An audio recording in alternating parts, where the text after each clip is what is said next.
ఇక కళ్ళజోడు అవసరం లేదు. స్మార్ట్ విజన్ ఐ హాస్పిటల్లో ఎలాంటి ఐ సర్జరీకైనా 50% డిస్కౌంట్. ఆగస్టు 11 నుండి 19 వరకు మాత్రమే. Hello everyone, I'm doctor Ramakrishna. I'm consultant cardiologist at Apollo health city Hyderabad. ఇవాళ అసలు అంటే బీపీ అంటే ఏంటి, దాని గురించి కొంత తెలుసుకుందాం. చాలామంది బీపీ మీద చాలామంది అపోహలు ఉంటాయి. Especially the youth, younger generation పాపులేషన్కి చాలామంది చాలా అపోహలు ఉన్నాయి. ఎందుకు ఈ అపోహలు, అసలు వేసుకుంటే ఏంటి, వేసుకోకపోతే ఏంటి అనేది చూద్దాం. సో నార్మల్గా అనేది బీపీ అనేది 120 to 140 వరకు నార్మల్ రేంజ్లో ఉంటుందండి. అప్పర్ది, లోవర్ది 60 to 80 అనేది normal. If BP more than 140/90 in more than 2 or 3 occasions, అంటే ఇట్లా రిపీటెడ్గా బీపీ ఎక్కువగా ఉంది అంటే డెఫినెట్గా మందులు వాడడం, కానీ మందులనే కాదు, అందరూ మందులు వాడాల్సిన అవసరం లేదు. కొంతమందికి ఎస్పెషల్లీ పర్సనేజ్ ఒబేస్ ఉన్నారు, వెయిట్ ఎక్కువ ఉన్నారనుకోండి, వెయిట్ తగ్గితే బీపీ తగ్గుతుంది. మన డైట్, లైఫ్ స్టైల్ బాగాలేదనుకోండి, దాన్ని మార్చుకుంటే కొంత బీపీ తగ్గుతుంది. సో ఇవన్నీ చేసిన తర్వాత కూడా బీపీ కంట్రోల్ అవ్వడం లేదు అంటే డెఫినెట్గా మందులు వాడుకోవాలి.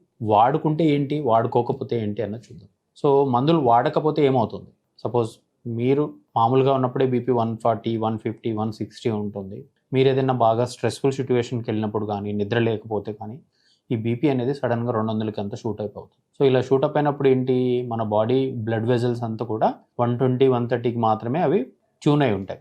సడన్గా ఒకేసారి బీపీ 200కి వెళ్తే సడన్గా బ్రెయిన్లో బ్లడ్ వెజల్స్ అనేవి రప్చర్ అయిపోయి బ్రెయిన్లో బ్లీడింగ్ అయ్యే అవకాశం ఎక్కువ. సో ఇలా చాలామంది చిన్న వయసులో వస్తున్న వాళ్ళు చాలామంది, ఎందుకంటే ఈ లైఫ్ స్టైల్ డిజార్డర్స్ అనేవి ఇంకా చాలా ఎంతకుముందు అంటే 40 సంవత్సరాలు పైబడిన వాళ్ళు, 50 సంవత్సరాలు పైబడిన వాళ్ళకి మాత్రమే ఇవి వస్తాయి అనుకునేవాళ్ళం.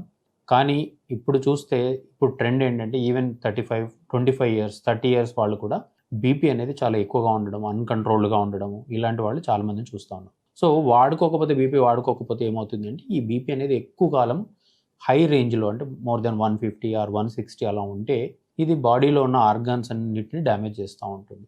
ఏ విధంగా అంటే స్టార్టింగ్ ఫ్రమ్ యువర్ బ్రెయిన్ లోపల ఏంటంటే ఈ రక్తనాళాల లోపల ఈ కొలెస్ట్రాల్ ఇవన్నీ పేరుకుపోతూ ఉంటాయి. బీపీ ఎక్కువగా ఉండడంతో ఈ రక్తనాళాలు అనేవి మెల్లమెల్లగా మూసుకుపోతూ ఉంటాయి. అంటే చాలా మన మైక్రోమీటర్స్లో ఉంటాయి మన చిన్న రక్తనాళాలు బ్రెయిన్లో సప్లై చేసి. ఆ చిన్నవన్నీ ఏంటంటే ఇంత ప్రెషర్కి తట్టుకోలేక అవన్నీ మూసుకుపోతూ ఉంటాయి. సో అది కాకుండా కళ్ళల్లో కూడా రెటినల్ బ్లడ్ వెజల్స్ అంటాం, ఇవి కూడా పర్మనెంట్గా డ్యామేజ్ అయిపోతాయి. సో ఒక్కసారి ఈ డ్యామేజ్ జరిగిన తర్వాత దాన్ని ఎవరం రివర్స్ చేయలేము. ఈవెన్ ఒకసారి డ్యామేజ్ అయిన తర్వాత మందులు వాడినా, ఆపరేషన్లు చేసినా, ఎలాంటి ఆపరేషన్లు ఉండవు. ఒకవేళ ఆపరేషన్లు చేసినా కూడా దీన్ని మనం ఈ కంటి చూపును అనేది మొత్తం నార్మల్గా తీసుకురాలేదు. సో ఈ కన్ను ఒకటే కాదు, హార్ట్ మీద కూడా చాలా ఎఫెక్ట్స్ చూపిస్తుంది ఈ బీపీ అనేది, అన్కంట్రోల్డ్ బ్లడ్ ప్రెషర్ అనేది. సో ఇంకొక ఇంపార్టెంట్ ఆర్గాన్ ఏంటంటే కిడ్నీ.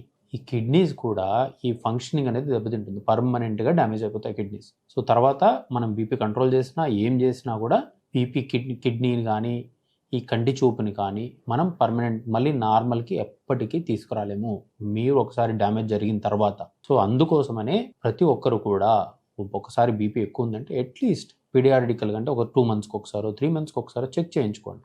చాలామంది ఏం చేస్తారంటే చిన్న వయసులో ఉండేవాళ్ళు, ఎస్పెషల్లీ 30sలో ఉండే యంగ్స్టర్స్, కొన్ని రోజులు ఆ బీపీ ఒకసారి ఎక్కువ వస్తుంది, తర్వాత కొన్ని రోజులు టాబ్లెట్లు వేసుకుంటారు, కొద్ది బీపీ నార్మల్ రేంజ్లో వస్తుంది, వాళ్ళంతటి వాళ్ళే ఆపేస్తారు.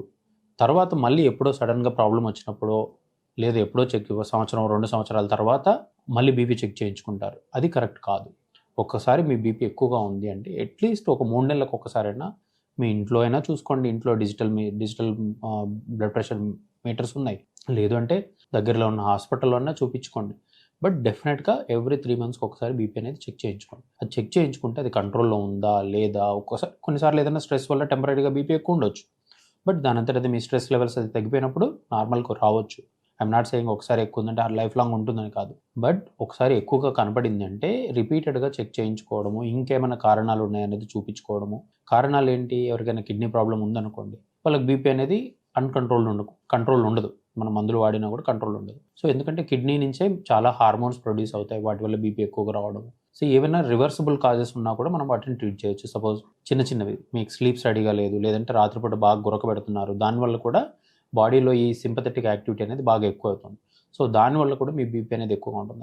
దాన్ని మనం వెయిట్ తగ్గడం కానీ, లేకపోతే ఆ స్లీప్ యాప్నియా ఉంటే దీన్ని స్లీప్ స్టడీస్ చేయించుకొని ఆ బైపాప్ అనే సిపాప్ అనే మెషిన్ వాడితే కూడా బీపీ కంట్రోల్ అవుతుంది. సో నాట్ ఓన్లీ మందులేనే కాదు, ఇలా చాలా కారణాలు ఉన్నాయి, చాలా ఇంకేమైనా కారణాలు ఉన్నాయో చూసుకొని వాటిని ట్రీట్ చేసుకుంటే మందులు లేకుండా కూడా బీపీని కంట్రోల్ చేయొచ్చు. ఒకసారి బీపీ కనుక 160, 170 ప్రతిసారి రిపీటెడ్గా ఎక్కువ వస్తుందంటే మాత్రం వీళ్ళు కంపల్సరీగా మందులు వాడుకోవాలి. మందులు వాడుకున్నకు చాలామంది ఏంటంటే 100లో ఆల్మోస్ట్ 20-30% పీపుల్కి బీపీ ఉంటుంది.